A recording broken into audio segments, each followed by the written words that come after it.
Good morning, everybody. Boy, I bet my eyes look rough. I got no sleep. Getting up at 2:30. One of the main reasons is my wife. She turned the opposite direction in the bed. She does that sometimes. But she'll put her feet in my face and actually be pushing my face. And then last night, she was curling up and putting her knee right in my back, all the way to the point that I scooted over. I woke up because my legs fell on the floor, and then I had a kid sleeping in the floor next to me, and that I almost whacked the kid with my legs. I got up and got back on the bed. I pushed her over, and it wasn't even 5 minutes. She done did it again, man. She was burying that knee, the point of her knee, right up in my spine. I push it back, she'd do it again, and then toes on my face again. I'm like, my goodness. I finally gave up, and I was so woke up that I just got up. Then this morning, she comes rolling around about 4:30, and she goes, whispering low voice, "Hey, why are you up so early?" "Because of you." Yeah, so I'm gonna have a dragging day. I was hoping to have a productive day, but I am tired.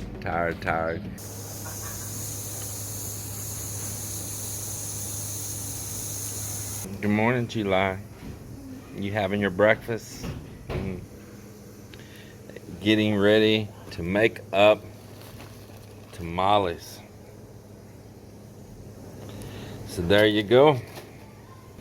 Oh, I see she's got a little bit of lard kind of thawing out here in the sunlight too. You see they got 1, 2, 3, 4, 5, 6 cages up. 1, 2, 3, 4, 4.5 filled. So it's pretty cool.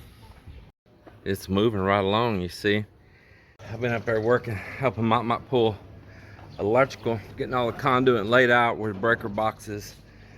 Everything gonna go, all stuff coming in for solar power from rooms to the main service panel and all. Looked at my phone, I had a text message. Well, it's from a family friend of ours, a dear family friend of ours. It's from his son. Now our dear family friend is in his 90s. He's in his 90s, boy. And I love him. My goodness, I love him. His name's JB. JB Davison. I'll say his whole name. He is a legend in my eyes. I love him. My father met him, I believe, up in Wyoming. My dad was elk hunting and ran across him back in the mountains. And lo and behold, they were both from Texas and happened to live just, within probably 40, 50 miles of each other. Small world.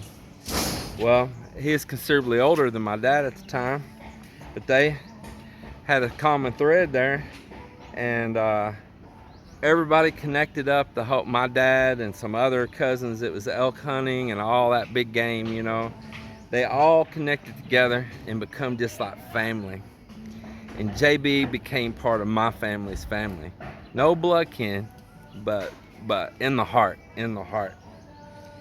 And I grew up around him and his kids, and he's married to his first wife. Had left him years ago. Not left him like bad way, left as in went on to the maker years ago, and he remarried a woman from Guatemala. So you can see where him and I share some of the same heart, and she was considerably younger than him, and there's controversy, people, they're so opinionated.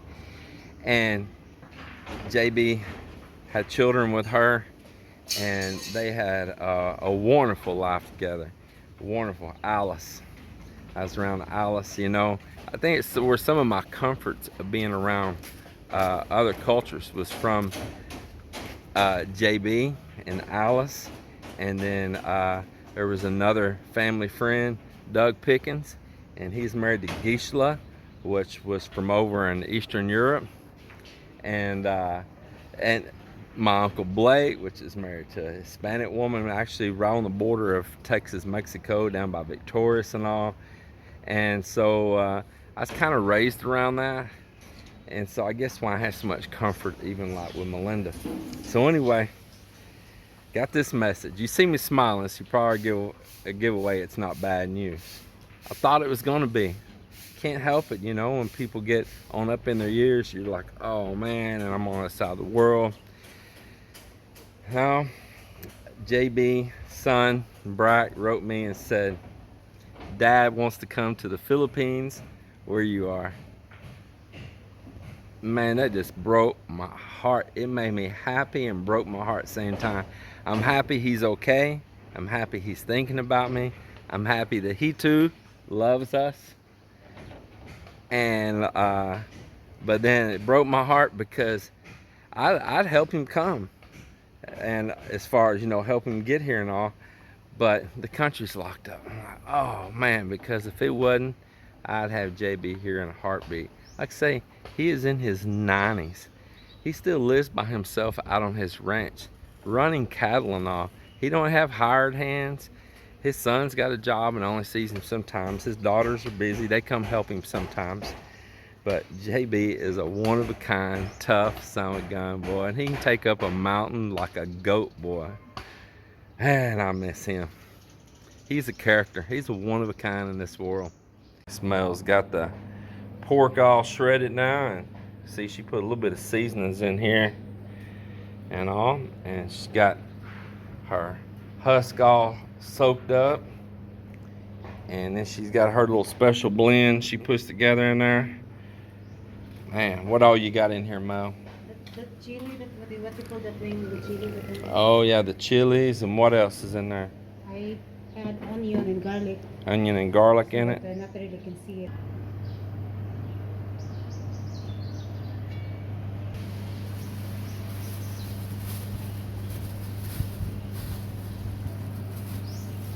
Easy way to do it, not messy.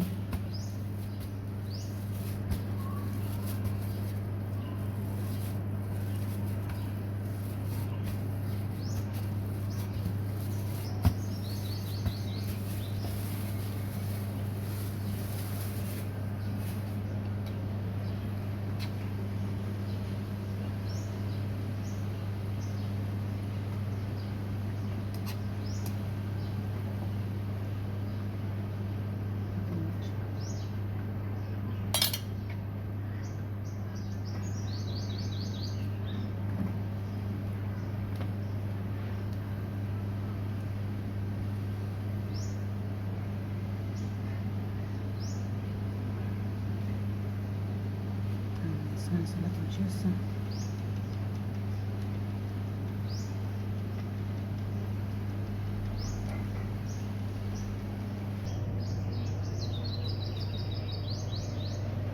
Yeah, it's looking nice. You're doing a good job. More organized, you know that one though.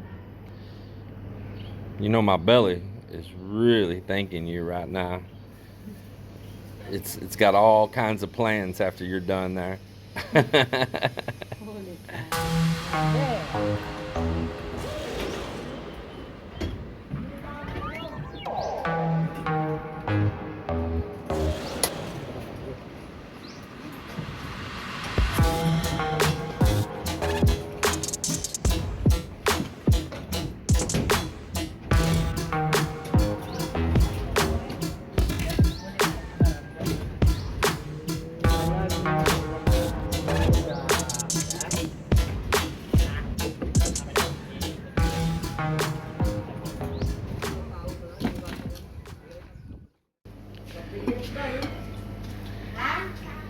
Just a few left in there. She's already been getting them out.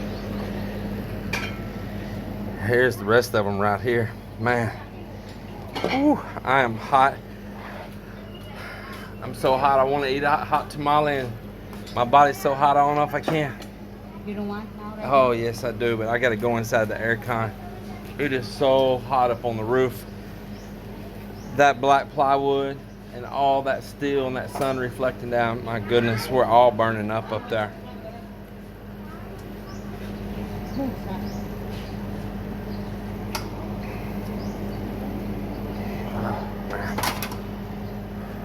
Those are yours? Yours, I already get. Oh, you're peeling for me? Yeah. Man. Try it with your secret sauce. All right. Okay, so And these tamales are rocking it, boy. They are for real. All right, well, I'm gonna enjoy this little feast. And we had to bring the pot in here and hide it. I told them that it is yours. Because Everybody. I'm going to save you because you like to eat this one. You know, like Mhm. the time that I'm lazy to cook. So there's your backup food. Man, oh man, oh man. Thank you, Mel. I make that dough perfect. It's I mean, great. yeah, These are it's good. absolutely great. What a treat. She must have read my mind. I must have talked in my no sleep last night. She must have, every time you kicked me, I must have said words or something and must have said tamale. Bye.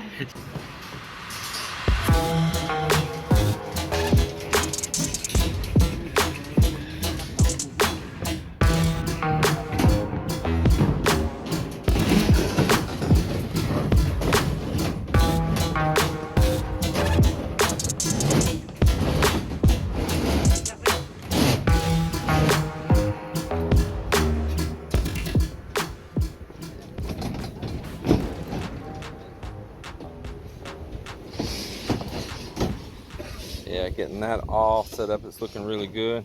I think the electrical's pretty much all done over here. Just almost. We're down to some wall stuff over here right now. Getting all these things brought together for their final destinations. It's exciting. You know that a finality is about to come up on all of that, and then it's going to be to the point of finished work. You know, and that is wonderful when you can see that point in the horizon. Because it's been a long journey. It has, but it hadn't, because it being spread out, because of the world calamity hit during this time. It's made it a longer journey, and it's made it a little harder journey. Returning back here, having to do quarantine, all of this stuff, you know, having to go back last year during all the lockdowns and stuff. It's made it a whole lot more challenged than it would have had to have been. This house would have already been finished. You know, it would have been finished long ago. Not telling how much we would have got done last year if all this had not happened. But it's the way it goes, and I would just appreciate all of you supporting us all the time while we're doing this, and the wonderful comments and the questions, and the tips that you give me too, and the advice. And there's some advice standing in this house right now from you guys, so thank you for that as well.